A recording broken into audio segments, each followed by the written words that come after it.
Jitesh Jaggi is an immigrant poet and storyteller from India. A four-time The Moth Story Slam winner, his stories were recently played on the Moth Radio Hour on NPR. That's right.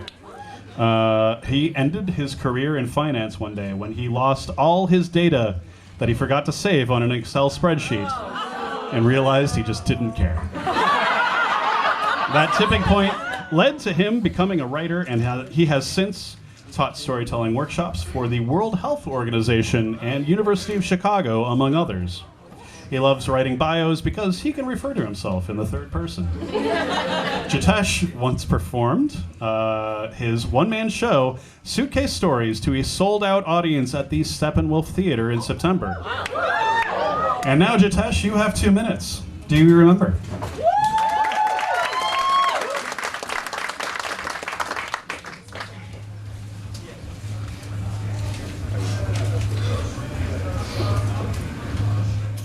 I had barely weaned off of my daily glass of milk when my friend Pawan shoved a bottle of Guinness beer in my hand. I was 12 or 13. He asked me to join him for a sleepover, and to my surprise, I was the only one there. Just the two of us sitting around exactly one bottle that he stole from his alcoholic uncle, who I imagine wouldn't miss an entire case of beer if you stole from him every day. Pawan had a simple set of instructions for me. Grab the neck of the green bottle from your left hand, a fried popper in your right, take a sip, and immediately bite into the snack. That made no sense to me. Aren't you supposed to wash things down with a glass of beer like the grown-ups do? Wait until you taste it, big boy, he said. He was right. I took my first sip of beer and it tasted like Satan's throw up after he swallowed some sinners. I grabbed for the plate of fried poppers and proceeded to fist my own mouth in the hope of alleviating the bitterness. But I had to show Pawan that I was ready to be a man. Me, the one with no facial hair and who thought that the boner was an actual bone, was ready to be a man. How is it? Pawan asked. It's a little strong, I said. Could we add maybe some sugar to it, just a spoon? After he was done berating me with words that would have gotten us both cancelled had Twitter been a thing, he said, no, we drink it as it is, like the Lord intended. So I did, keeping the fried poppers close to my face. When he got up to pee, I quickly poured some of it in the houseplant sitting behind us. I am so stoned, bro, I told him when he came back, not yet grasping the lingo of fun adult self-destruction.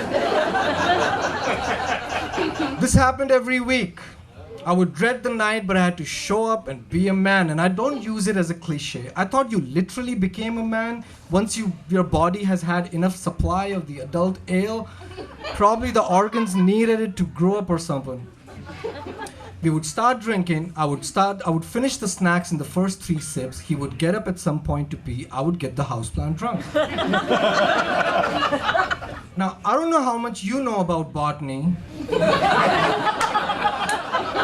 but plants don't care for Guinness as much as we do. It was only a matter of time that the plant started resembling a drunk on the side of the road, droopy, stinky, behind on alimony. It was one such day when the houseplant had so much to drink that it started peeing itself. Pawan came back and looked behind me as the beer dripped from the pot into his carpet. You motherfucker. This is why the whole place stunk even after you left. I kept washing the empty bottles. You have been wasting my beer. I apologized profusely and expressed my concern that I will never actually grow up into a man. Pawan was disgusted. I left. But something happened. I did start to grow up anyway. My muscles developed, my beard grew out, and my voice deepened. So it wasn't the beer after all. I had been stumbling through my entire adolescence, people-pleasing and saying yes to things I abhor. But now I'm finally growing into a man, saying no thanks when I don't feel the offer is right for me. I can do me. And that is what I share with you too. No matter how much the social pressure, always do you. Remember.